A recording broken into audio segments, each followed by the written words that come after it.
15 million customers spending £700 million a week, creating a profit of £2 billion a year.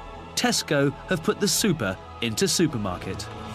The red, white and blue battalion have crushed their rivals and control nearly a third of the UK grocery market. The real trick that Tesco has pulled off has been by appealing to a very wide spread of the consumer. And in fact, they've pulled off a trick that I'm not aware of any other retailer ever achieving, and that is to appeal to all segments of the market.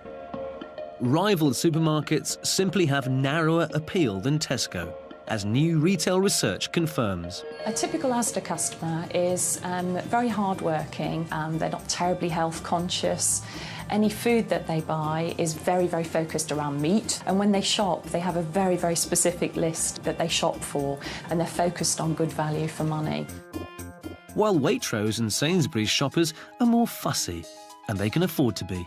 They're in the higher income scale, they tend to have a lot of credit cards, they will buy purchases. If they see something really expensive, they don't even think about it, they just buy it. But Mr. and Mrs. Tesco are an enigmatic breed. Well, the Tesco's person was incredibly interesting because they're really, really hard to define.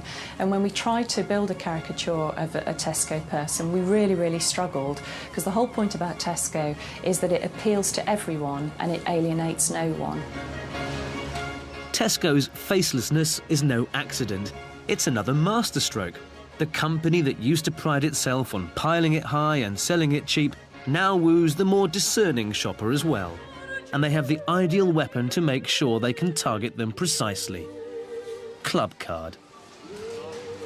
Tesco have really trailblazed the whole area of customer analysis.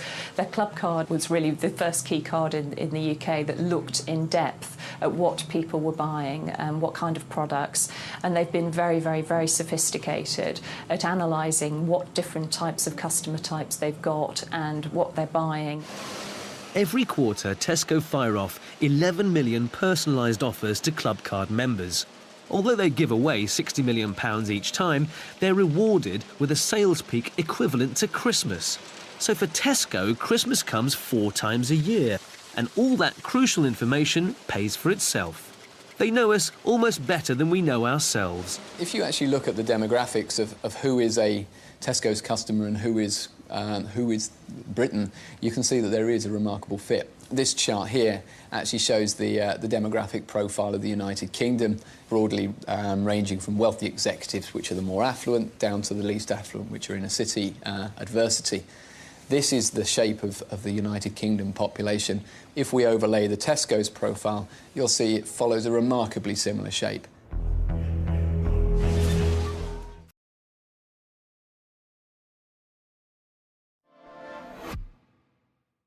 Well, in my book, I tried to concentrate on the 10 really important things in management and in organisation. And I suppose if I had to pick just 3 of those, the first would be find the truth, because if you know your starting position, if you know your strengths and weaknesses relative to others, then you've got much more chance of planning success. Set audacious goals, be bold for your business, don't do things in little steps. That inspires everybody around the business. And trust people, trust your partners, trust the people in the business in order to get the best out of them. Well, actually the best advice I ever got was it's only what you don't know that's difficult. And so if you keep searching, keep learning, there's so many ways now of learning, of getting data from the market about competitors, about customers, and you can build up a picture, and really that takes away the uncertainty, and then you can plan your business around, firm knowledge. I made lots of bad decisions, but success and failure are 2 sides of the same coin. You can't have success unless you have failure and are prepared to learn from failure. And don't bet the company, but you can take lots of risks and you can recover from them, and it can improve your knowledge and improve the business. Can you just talk about perhaps the best decision you've ever made? To join Tesco. It was a wonderful time in a great company, and it was a slow growth industry, but Tesco grew for more than 15 years at 10% a year in an industry growing at 2%. And so you can find growth in any part of the economy as long as you're prepared to innovate and do things differently.